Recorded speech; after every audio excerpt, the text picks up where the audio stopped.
배상훈 우석대 경찰행정학과 교수를 모시고 사건 본부로 들어가 보도록 하겠습니다. 교수님 어서 오세요. 안녕하세요. 자, 지금 이태원 참사 관련해서 어제 경찰, 소방, 용산구청, 서울교통공사까지 이 4개 기관 이게 55곳에 대해서 대대적인 압수수색이 있었잖아요. 경찰의 수사가 이제 전방위로 확대되면서 윗선으로 가고 있다. 이렇게 이제 언론에서는 해석을 하는데 오늘 오전에도 해밀턴 호텔 주변의 불법 구조물 관련해서 압수수색이 있었습니다. 현재 수사 진행 상황 그리고 논란의 쟁점들 짚어보도록 하겠습니다. 자, 수사가 본격화되고 있다. 그렇게 보십니까? 조금 묘한 부분이 있습니다. 왜냐하면은 뭐예요? 압수수색이 이제 55곳이나 됐는데 네. 55건이 됐는데 정작 필요한 부분이 있었는가에 네. 대한 건 정보가 없고요. 보통 이제 이렇게 되면 확산과 집중화가 돼야 되는 거거든요. 네. 근데 확산과 집중화가 꼭 윗선으로 향한다고는 보기는 어렵죠. 그래요? 그렇죠. 왜냐하면은 정확히 어떤 부분을 어떻게 하고 있는가를 발표하지 않으니까 그러니까 이게 확산만 시키려고 하는 건지 아니면은 특정하게 집중되는 모습을 보여주려고 하는 건지 아니면 그렇게 한 건지 아직은 분석이 안 된 건지 사실 압수수색이란 건 뭐 잘 아시겠지만 기밀성과 신속성이 생명입니다. 네네네. 근데 다 한다고 다 얘기했잖아요. 그리고 속보로 막 나와요. 처음에 어디 안 했다는 나왔잖아요. 나와요. 근데 그러니까 그냥 이제 해야지. 그러면 거기에 뭐가 있을까요? 네네네. 그러니까 서울 이게 경찰청장이라든가. 그러니까요. 네. 사실 저는 그렇게 생각합니다. 진짜 압수수색을 하려면 저한테 압수수색을 맡기면요. 네네. 차량, 주행 기록. 저는 청장실에 청장 부속실을 우리말로 털어야 됩니다. 청장실이 아니라 부속실을 털어야 된다. 예. 그렇죠. 보통은 뭘 감추려고 할 땐 네. 자기가 아니라 자기 주변에 해죠. 그러니까 보통의 압수수색 기술은 그렇게 되는 거고 사실은 정문, 후문, 뭐 CCTV 이런 거는 기본적으로 하지만은 사실은 핵심적으로 그것을 하느냐 안 하느냐 부분은 기밀성과 신속성이 얼마나 지켜졌는가에 대한 부분 아직 그건 발표하는 게 모릅니다.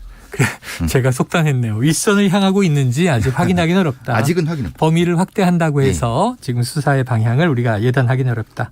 자, 이번 압수수색이 좀 늦은 것 같다라는 지적도 있고 해야 할 곳을 해야 하는지 의문이라는 얘기까지 해주셨어요. 안타깝지만 이제 배 교수님은 압수수색에 권한이 없으십니다. 예. 자, 그런데 이게 중이 제 머리 못 깎는다 이런 속담이 있잖아요. 근본적으로 지금 국민 시각에는 경찰이 경찰을 수사하고 있구나 이렇게 보여진단 말이에요. 그럼 이게 의문이 들 수밖에 없는데 교수님은 어떻게 보십니까? 왜 그렇게 보이냐면은 국민들께서 특수본의 구조와 누가 있는지를 모릅니다. 그렇죠. 우리가 국정농단 특검 같은 경우에는 특검보 다 공개돼 있습니다. 다 공개되고 매일 2시에 브리핑하고. 브리핑합니다. 지금은 담당 공보관만 공보를 합니다. 네. 정확히 책임을 지려고 하면 있는 팀장급 정도는 공개를 해서 책임 수사를 하게끔 해야지 국민들이 신뢰를 하시는 건지 본부장만 공개를 하고 뭐 하는 어떤 사람인지를 모르게 하면 이게 책임 수사가 되느냐. 과거에 경찰의 여러 특수본이라고 하는 게 보통 이렇게 했습니다. 그러니까 책임자가 누군지 모르는 상태에서 어물쩍 넘어간 상태가 있었기 때문에 지금이라도 책임 수사를 하게끔 하면은 조금이라도 국민들께서 신뢰를 하지 않을까. 책임자급은 공개돼야 한다. 그렇죠. 그럼 언론이 다 수사 대상과 수사하는 쪽에 친소관계도 막 분석하고. 그렇죠. 뭐 경찰대 몇 기수 차이다. 뭐 어디서 같이 근무했었다 이런 게 막 나오잖아요. 과거 특검 때 또 그렇게 했지 않습니까? 맞아요. 그러니까 그분들이 특검보들이 함부로 행동 못하는 거예요. 그렇지. 그러니까 우리가 투명화 공개한다고 하는 것은 이런 어떤 인적 네트워크 자체를 언론이 감시하면서 차단하게끔 해야 되는데 지금은 누가 어떤 방식을 했는지 그러니까 어떤 방식까지는 모르겠지만 누가 하는지 정도는 알아야 된다.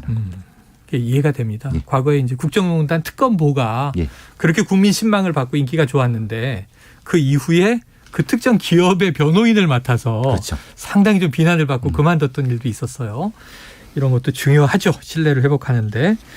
자, 그럼 이번 참사로 경찰에 대한 신뢰는 정말 바닥에 떨어졌다고 봐도 무방한데 어떻게 해야 경찰은 국민 신뢰를 회복할 수 있을까요? 정확히 투명하게 공개해야 된다. 투명하게 공개한다. 그리고 경찰청장이 이건 말 실수인지 어떤지 모르겠지만은 특수본의 보고를 받았다. 그게 속 본심일까요? 아닐까요? 사실 자기가 안 하겠다고 했지 않습니까? 네, 맞아요. 결과만 나중에 보고받다. 네네. 근데 과정에 보고를 받았다는 거는 우리가 보고를 한다는 게 뭡니까? 보고하면서 지시하는 거잖아요. 그렇죠. 그러니까 지시하는 방이 읽잖아요. 네.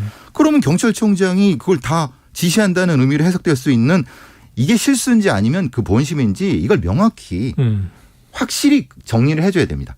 다시 이건 내가 잘못했다. 앞으로는 절대 그렇게 안 하겠다라고 네. 국민 신뢰를 높일 수 있는 방안을 철저하게 해야죠. 철저하게 해야 된다. 신뢰를 높이려면 스스로 잘해야 되는데 그렇죠. 자꾸 이제 의심의 빌미를 만들면 회복될 리가 없죠. 자, 참사 관련해서 경찰 내의 특별수사본부 그리고 또 하나 있어요. 감찰팀. 예. 투트랙으로 진행이 되고 있는데 감찰팀이 감찰 자료와 수사 의뢰서를 늦게 제출하면서 수사 개시가 늦어졌다. 이런 보도가 나왔거든요. 전 너무 걱정입니다. 내부 갈등이 있는 겁니까? 이유가 있을까요? 사실 이것 때문에 네. 그 같은 낭설들이 많이 발생해요. 또 불신의 발단이 되는 예를 들면 경찰대와 비경찰의 충돌이라든가 네네. 지금 있는 감찰팀이 다른 특정 파벌을 공격한다 이런 막 낭설이 생기게 되는 것도 실제로는 감찰팀이 정확히 그 감찰 자료를 수사본부에 넘겨서 네. 그걸 가지고 수사를 해야 되겠는데 어제 나온 보도만 해도 네.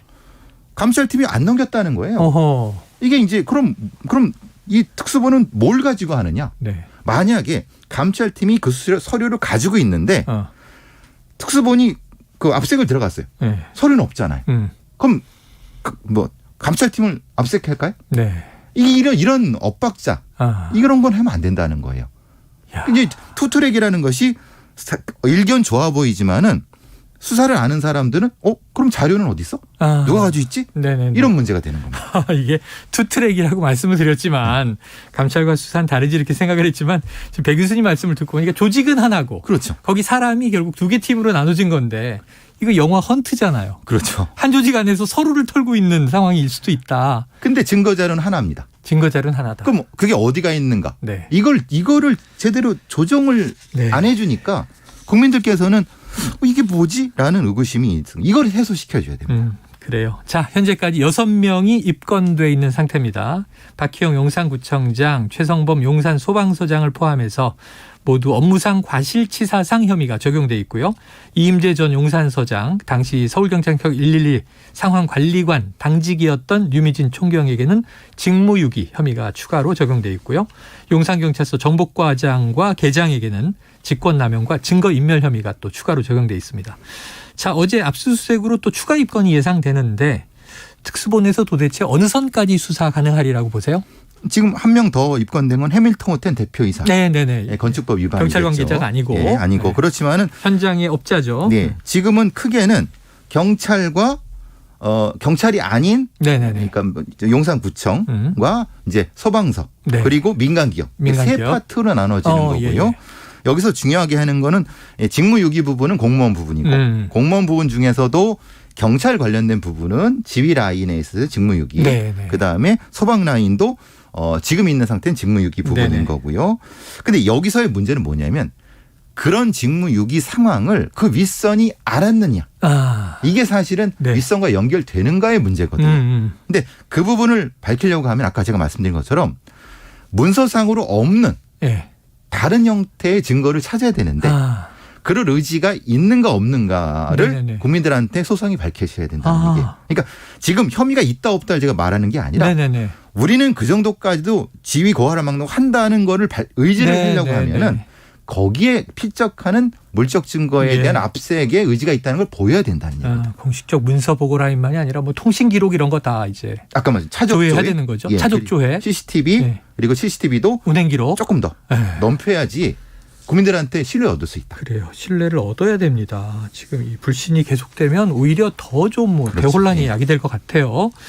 자, 이 와중에 윤희근 경찰청장 이태원 참사 수사 진행 상황에 관련해서 보고를 받지 않았다 받았다 이런 취지의 발언한 건 이제 아까 언급을 해주셨으니까.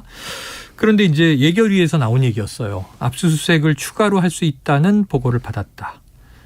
보고하면 안 됩니다. 이게 특수본 수사 진행 상황은 지금 청장이어도 알면 안 되는 거죠. 아니 본인이 보고 안 받겠다고 했잖아요. 안 받겠다고 했고 사실은 수사 대상이 돼 있기도 하고.